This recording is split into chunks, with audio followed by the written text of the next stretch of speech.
오늘 저희가 읽은 본문에는 세 나라에 대한 민족 국가들도 포함이 되어 있는데 세 나라를 향한 하나님의 경고를 담고 있는 내용입니다. 아스리아가 제일 먼저 나오고요. 그 다음에 블레셋이 나오고 그리고 모압을 향한 신탁 예언이 나오고 있습니다. 세 가지가 조금 이 나라들을 바라보는 관점들, 나라들의 좀 캐릭터가 좀 다르게 묘사가 되어 있는데, 뭐 아수르는 저희가 잘 아는 것처럼 당대 바벨론과 함께 전 세계 최강국입니다. 양대 강국이죠. 이 아수르에 대해서 반복되는 구절이 있어요. 24절하고 27절 말씀인데,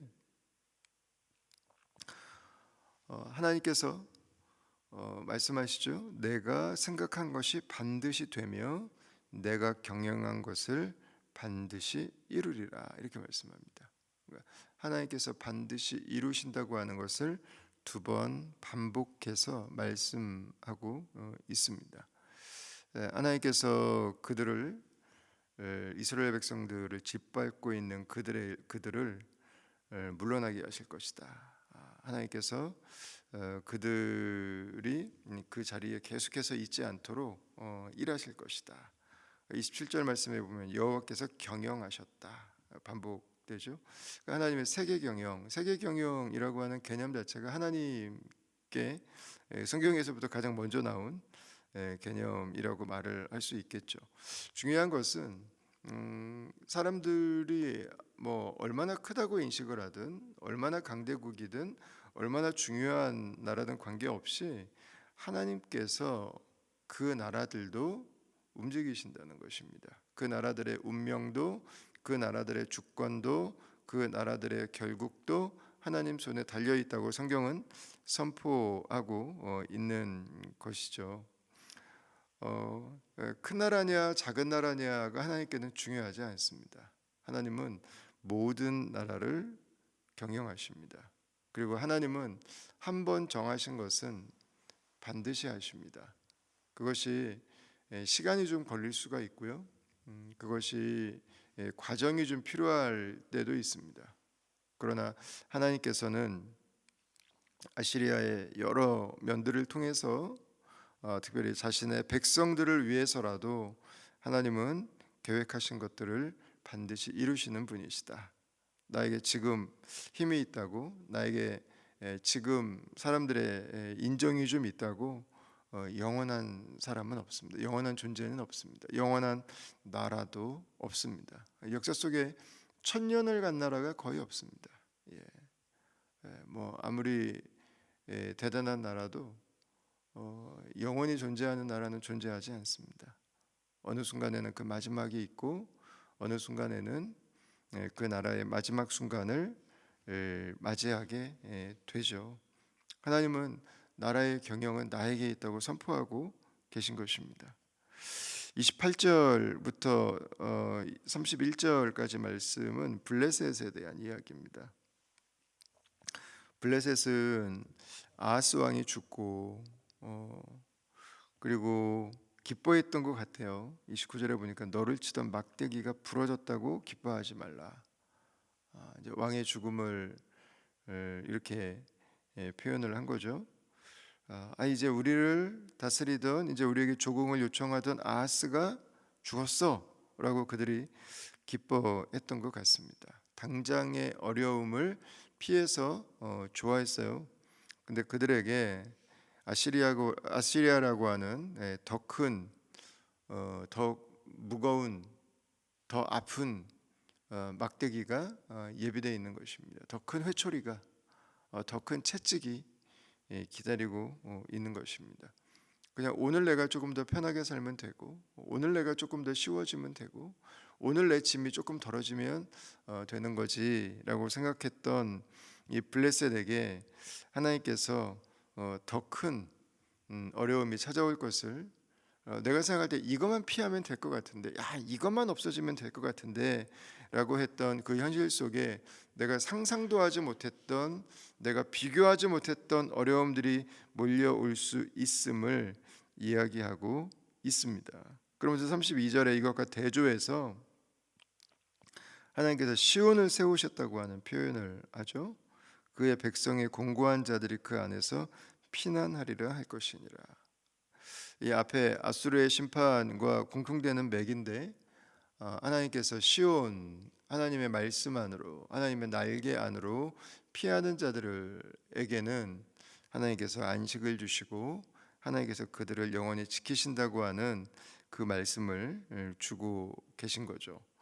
15장 1절부터 9절 말씀은요, 모압에 대한 이야기입니다. 모압에 대한 이야기. 근데 모압은 오늘 나와 있는 이 묘사를 가지고 본다면 군사력도 좀 있었던 것 같고 사람들이 재정적으로 여유도 좀 있었던 것 같고 그들의 스스로 생각하던 종교 생활도 풍성했던 것 같습니다. 중요한 것은 그것이 하나님 앞에서는 아무런 의미가 없어진다는 거예요. 지금은 그게 내 인생의 목표고 그게 나를 부유하게 하는 것이고 그게 나에게 가장 좋은 것들이지만 하나님의 심판 앞에서는 아무런 가치가 없습니다. 잠시 기쁘게 할 수 있고 잠시 즐겁게 할 수 있고 잠시 만족을 줄 수는 있지만 오늘 이 블레셋의 본문에도 그 표현이 나오긴 하지만 이 15장 1절부터 9절까지에 보면요, 운다고 하는 표현이 한 10번은 나오는 것 같아요. 네. 어제의 기쁨이었지만 오늘은 눈물로, 곡으로, 통곡으로, 슬픔으로 계속해서 그들이 애통하고 심히 울고 부르짖고 이 표현들이 멈추지 않습니다. 우리가 이 땅에서 하루하루 일희일비하는 것들, 내가 원하는 것을 가져서 좋고 내 삶에 오늘 별 문제가 없어서 괜찮아. 그러나 하나님을 떠난 자의 궁극적인 모습이 무엇인가에 대해서 오늘 본문은 보여주고 있는 것입니다. 이 말씀들을 읽다 보면 그 생각이 들죠. 하나님은 이스라엘에게만 관심이 있는 것이 아니시다. 하나님은 당대 큰 나라들뿐만 아니라 블레셋은 민족국가 연합이죠. 모압도 요르단의 그 중간 지역에 살짝 아래쪽에 있는 그렇게 큰 나라가 아닙니다. 광야에 있는 부족국가 연합 연맹 정도의 국가인데 하나님이 그들에게도 관심이 있으신 거예요. 오늘날 우리가 이 땅을 살아가면서도 우리가 때로는 이름 되면 바로 아는 나라들이 있고 어떤 사람들이 가면은 살고 싶어하는 나라들도 있고 근데 어떤 나라들은 작은 나라들도 있습니다. 사람들이 잘 알지 못하는 그런 나라들도 있습니다. 그러나 하나님은 그 모든 나라들의 경영자가 되십니다. 하나님은 그 모든 나라의 역사를 운행하십니다. 이것은 사람으로 개인으로 가지고 와도 마찬가지입니다. 우리의 삶에 우리가 어떤 사람들에 좀 유명할 수 있고요. 어떤 분들은 많은 분들에게 스포트라이트를 받을 수 있습니다. 그러나 어떤 분들은 우리 그냥 나에게 주신 그 평범한 하루하루의 삶을 살아갈 수 있습니다. 하나님 보실 때는 다 소중합니다. 하나님께는 다 값집니다. 하나님은 나라의 역사만 운행하시는 것이 아니라 하나님은 개인의 인생도 경영하십니다. 하나님은 우리가 하나님께로 나아갈 때 누구든지 받아주십니다. 하나님은 우리의 삶이 애곡과 슬픔이 아니라 하나님은 우리의 삶이 시온으로 피해서 하나님께서 우리에게 주시는 평안과 은혜 가운데 우리의 삶을 살아가기를 오늘도 기뻐하시는 분이십니다. 나라의 흥망성쇠가 마치 우리 개개인의 인생의 모습처럼 다뤄지고 있는 그런 본문인데 하나님의 스케일이 얼마나 크실까, 하나님의 눈이 얼마나 넓으실까를 볼 수 있지만 동시에 이 하나님의 손길은 우리 한 사람 한 사람들에게도 디테일하게 구체적으로 자세하게 향해 있다고 하는 것을 함께 돌아보면서 오늘 우리를 살게 하시는, 오늘 우리에게 하루를 주시는 이 하나님을 의지하면서 우리 눈에 보이는 것들, 우리의 주변에 있는 힘을 가진 것들이 아니라 하나님을 의지하고 하나님을 신뢰하고 믿음으로 오늘 우리에게 주신 하루의 삶을 주님 앞에 살아가는 그런 우리 다음의 가족들 될 수 있기를 주의 이름으로 축원합니다. 잠시 한번 기도하겠습니다. 하나님, 오늘 아수르와 블레셋과 그리고 모압의 이야기를 함께 묵상합니다.